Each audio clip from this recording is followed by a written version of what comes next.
This program is made possible in part by Cerisi Conlon LLP, protecting the future and using the law as a force for good in both the courtroom and our communities. Online at cerisiconlon.com.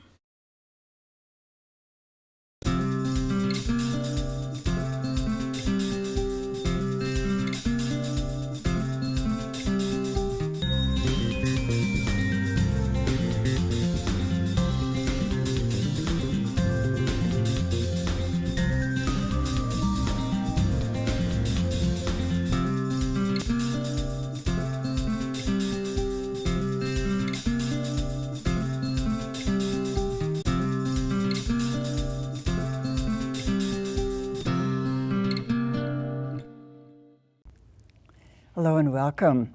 My guest tonight was designated one of the 100 most influential Minnesotans in 1999, not just for that year, for this century. You may know who I'm talking about. My guest is Patty Wetterling, and she is a woman who's known as being a mother, an advocate, a speaker, and now an author. She's co-written a book called Dear Jacob that you're going to hear a lot about. It's not out yet. It will be out this fall. We're now taping in June. So I'm very honored to be able to do one of the first interviews with Patty Wetterling, who is our guest. I want to say just a couple more things about you before we sort of turn it over to you. As all of you, or almost all of you know, her son was abducted in 1989, Jacob. We all feel like Jacob's one of ours. And since then, she's been very active as an advocate. She just jumped right into it. She's been on the board for the National Advocate for Missing and Exploited Children for years and years, I think 91 to 2021. About that. She lobbied Congress in 1999 to get the Jacob Wetterling Act passed, and that, in a way, surprisingly, was the first national sex offender registry. I couldn't believe we hadn't had one before that. She's founded a support group system for parents who have had children abducted or are missing, called Team Hope. And she's just been a very busy person. It's great to be with you again. Thank you. Thank you for having me. I'm of grateful. Course. I want to start out, Patty, and talk about the big subject of hope, because as I read your book, I kept seeing hope as part of what was going on in your mind, in the country's mind, in the reader's mind, and it's been a key word for you as I understand it. Can you just say sort of how you look at that word now? Oh, absolutely. I love the word hope. It carried me all those years. I don't think people quite understood how we could hope for so long. But first of all, I view hope as a verb. You don't see us sitting back in our chair with our feet up hoping our kids come home, you know. Right. It's, you get up and do things, and in so doing, we found support. We found kids who came home. We found kids who escaped being abducted or harmed. So my hope has always been for children to grow up safe and follow their dreams, and I still have that hope. We now have grandchildren, and I'm fighting for that world. It's the world Jacob knew and believed in, and it carried us, it absolutely carried us all those years while we were searching. It carried you, but what happened in terms of hope when the years dragged on and it was, Right. 27 years before there was any knowledge of where Jacob was? You know, I draw a lot of strength from children, and I'd get letters and pictures and mail, just, you know, don't give up. If my parents quit hoping for me, I wouldn't want to go home. You know, they would send these amazing greetings, and I spoke in schools, and they would tell me how their parents had changed parenting, or how a lot of things, how they talked about things in school. And, you know, I believe that children are the hope, and they live what I was believing in. So when I'd lose hope, I got sad. I mean, it was really hard and long. You go find a group of kids and just watch them interact and see the sparkle in their eyes and the way the world should be. They reflect that. They're so resilient too, aren't they? They are. I've met kids who came home after long periods of time, 7 years. J.C. Dugard was, 15 years.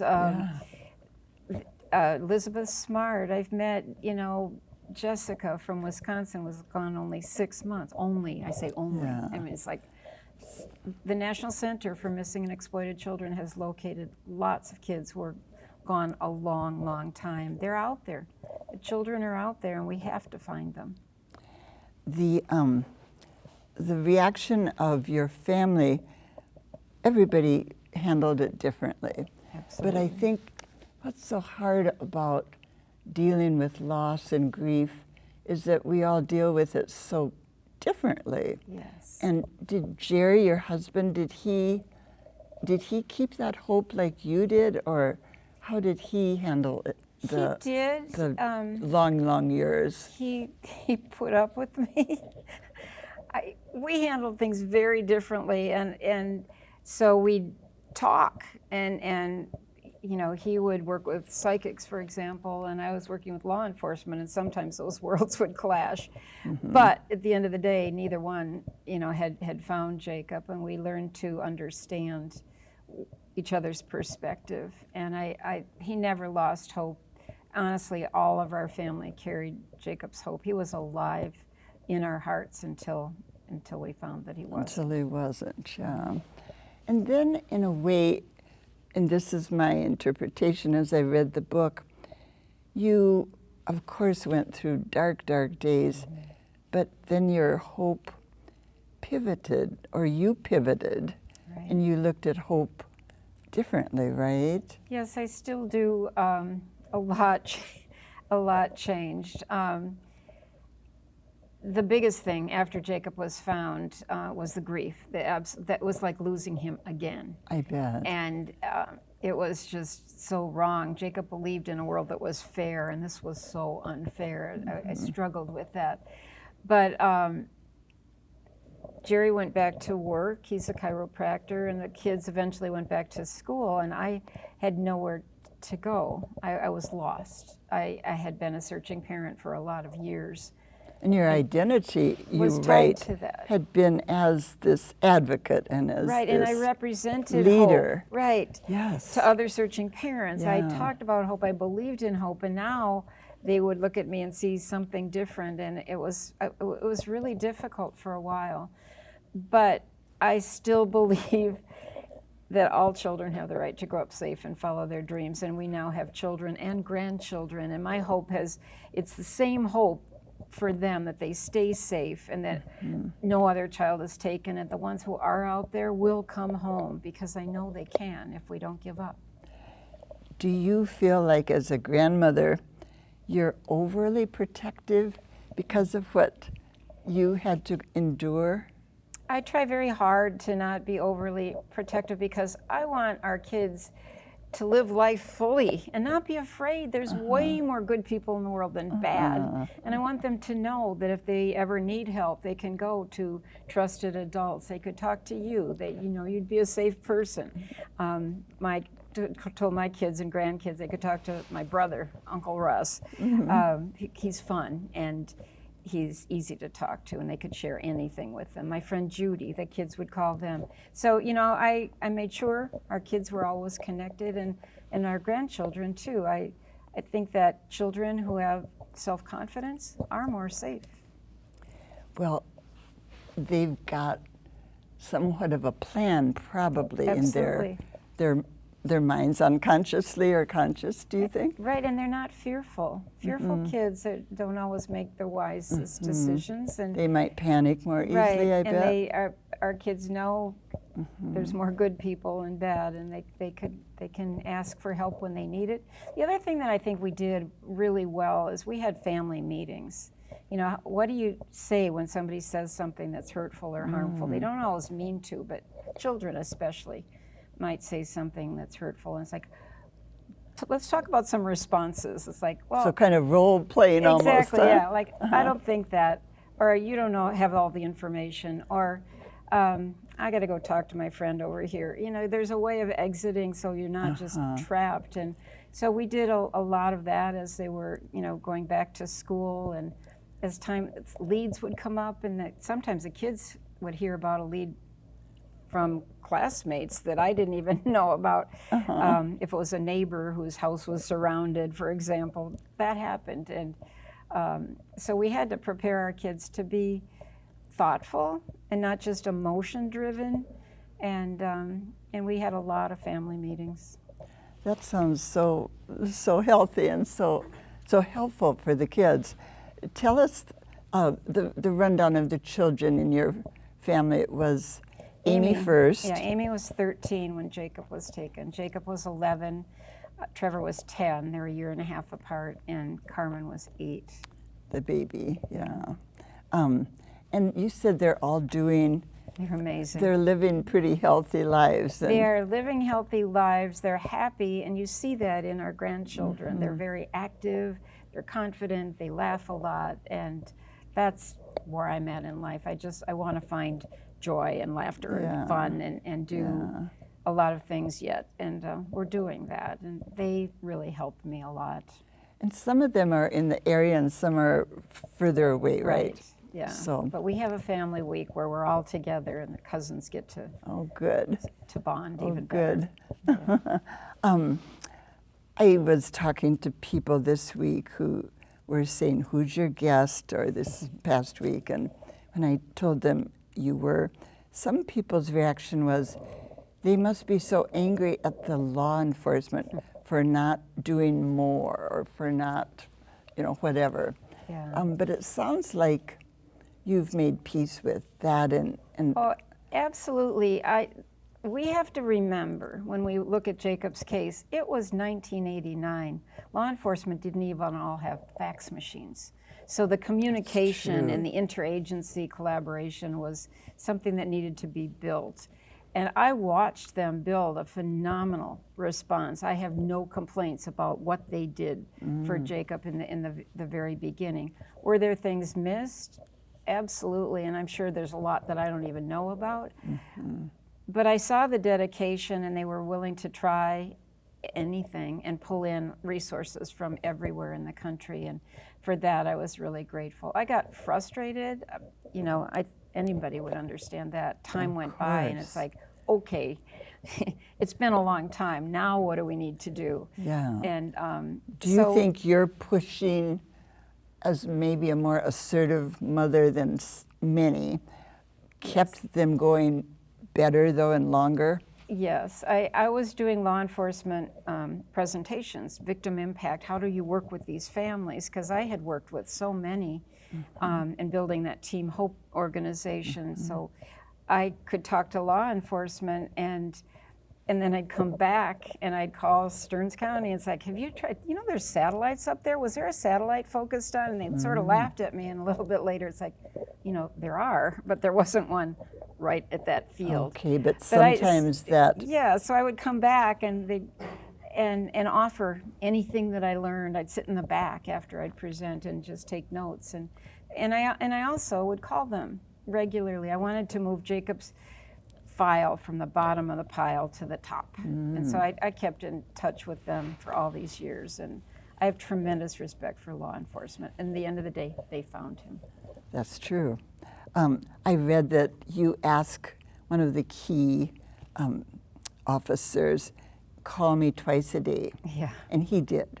He did. That was at the beginning. It was absolute chaos, and media was calling, everybody was calling, and what mattered to me was to know what the investigation was doing. So he would call me after the morning briefing and after the evening briefing, and it sort of put structure and a little bit of order, because I knew he would call, and he was very good to us about that. They didn't tell us everything. I didn't want to know everything because so much of it didn't pan out. And you know, you talk good, bad, and the ugly. There was a lot of ugly stuff that wasn't it, and I don't need to hear all of that. No, I bet along the not. way. I bet you had to kind of speak up and say no Well, more on that. No, I had an investigative side, but I didn't need to know details. Some of the details I didn't need to hear.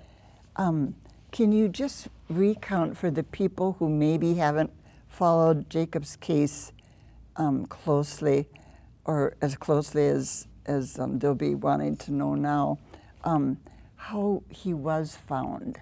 Yeah. Because that was, I mean, he wasn't that far away. No, about 30 miles, I think. He was found because there was a suspect. You have to understand, that first year there were over 30,000 leads. 30,000, Patty? Yeah. So when somebody says, well, why didn't they see that guy at the beginning? There were so many leads. And they didn't have, this man had no prior record, no harming children ever. There was no reason to, but his name came up. And at the end of the day, the investigation, a lot of things happened, but we got a team back to review the whole case, and in that they came up with some evidence that made them do a search warrant on this man's house. And when they did, they found pornography.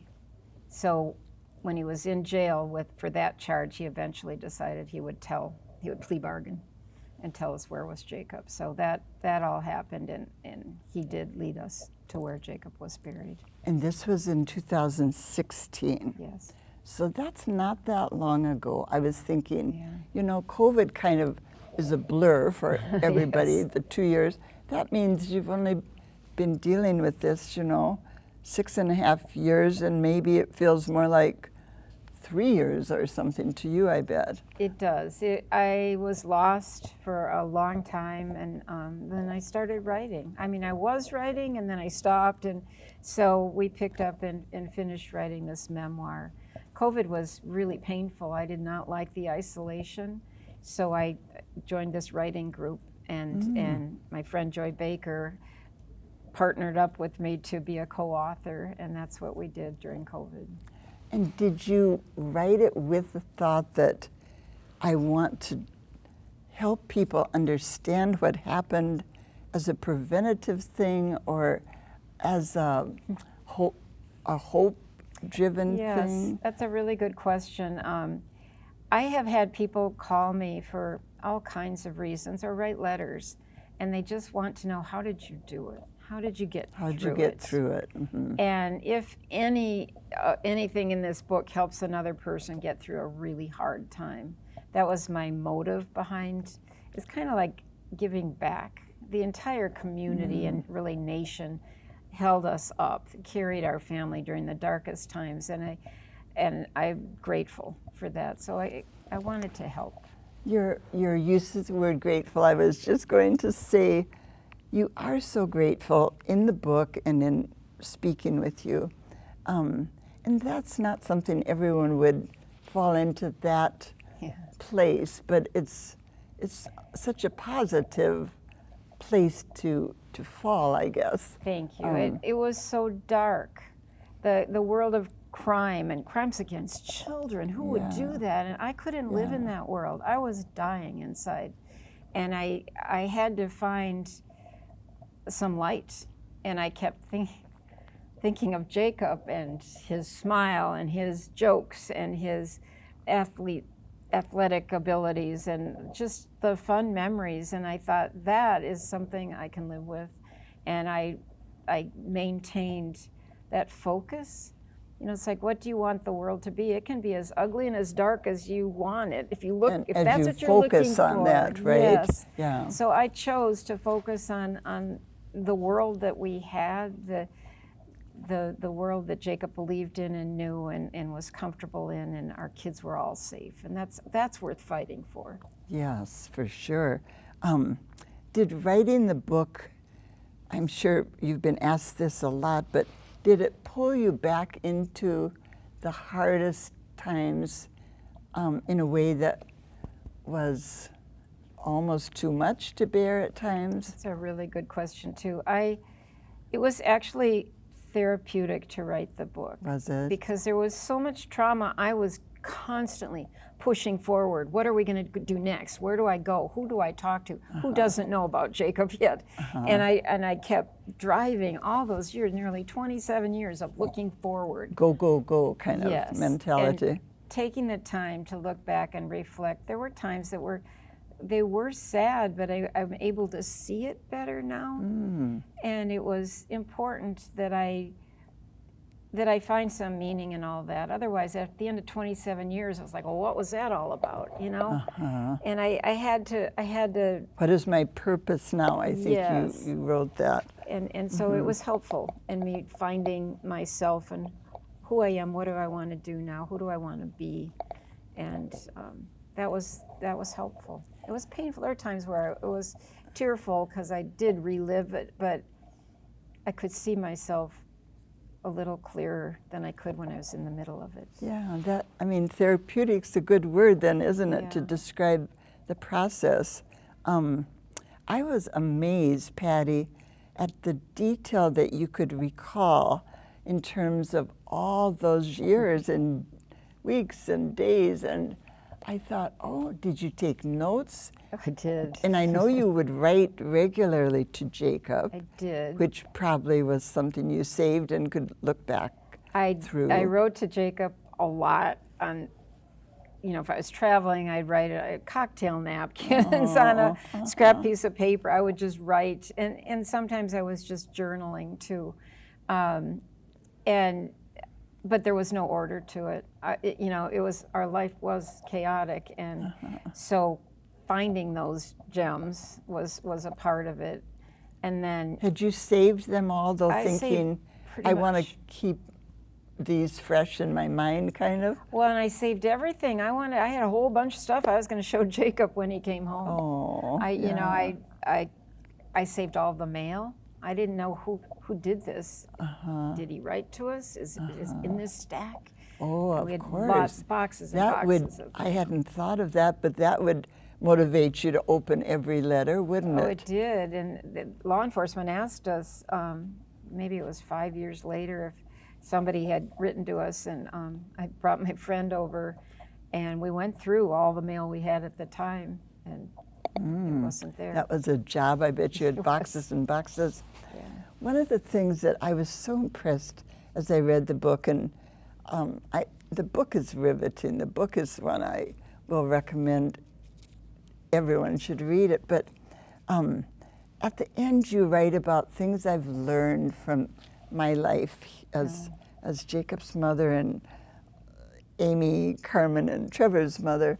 And could you share just a few of those, because they were such big learnings? Oh gosh, I would have to look at what I wrote, but I think Jacob taught us how to live, how to love, how to be there for one another. Oh my gosh, our family, our extended family, my siblings and Jerry's siblings and aunts and uncles and cousins, they carried us. So the value, the meaning of family, huh? and of love and of hope and of taking action when you see an injustice or something wrong, and just being there for one another. I feel that it gets back to the gratitude. We were carried by so many people. And the other thing is to ask. Sometimes you need to ask, and it's hard to accept Yes. the hot dishes and the cookies. You want to be the giver. Right, we were it's taught that, really- aren't we? Yeah, it's especially really, in the Midwest, I it's think. really hard to say thank you. Right. Somebody brought a whole case of toilet paper and Kleenex, and I'm like, thank you. Oh, It was, right. people were thoughtful, and it was humbling, but that was all part of the lessons learned. And honestly, the biggest lesson I have is there's way more good people in the world than bad, and we have to celebrate that. I think that's a message that is rings so importantly true today too, because there's just so much hard stuff going on in the world right now with the war in Ukraine and some of the crazy things politically, et cetera, et cetera. So there's such meaning in your sharing. Well, Jacob, as one of his, I think, preschool teachers said to you, and you wrote in the book, he was sort of a magical child. Yes. And I love that word. I truly agree from what I've learned about him. But there are 11 words that you've decided Right. define him. And would you read those words? I will. Somebody wanted to put 11 on their cheek for a soccer game to honor Jacob, and Because he was because 11. he was number 11. Yes. That was his number for sports. So our office helped put together the 11, we call them attributes. Be fair. This is the way Jacob lived his life. He'd come home all the time complaining if something wasn't fair in school. Be kind. Be understanding. Be honest. Be thankful. Be a good sport. Be a good friend. Be joyful. Be generous. Be gentle with others. And be positive. Be positive. I truly believe if we taught all of our kids to do this, we would have a kinder, gentler world. Those are such good verbs, aren't they? Actions, Action words, yes. yeah. We can How do would that. we get a copy of those, Patty? Yeah, they're on the Jacob Wetterling Resource Center website, so Okay. jwrc.org. So people could send can- away could and get the download card. the- and Because she has them on a card, Joy made those for which me. is, you're holding it upside down, but you'll see it. Well, we're going to put some resources up on the screen after I say goodbye to Patty that you'll want to take note of. So look for those. And thank you, Patty, so much Thank you. for coming back again You're and very welcome. sharing of yourself. Thanks for your kindness. Oh, of course. I really think your openness about sharing your life and your feelings is one reason that the world has rallied behind you. Thank you. You know, it wouldn't happen if you were not sharing. So thank you for appreciate being that. who you are. Thank you. Thank you for joining us. I'll be back again next week. Check out her book when it comes on the stands, as we say, next fall in October 23. And I'll see you next week. Goodbye.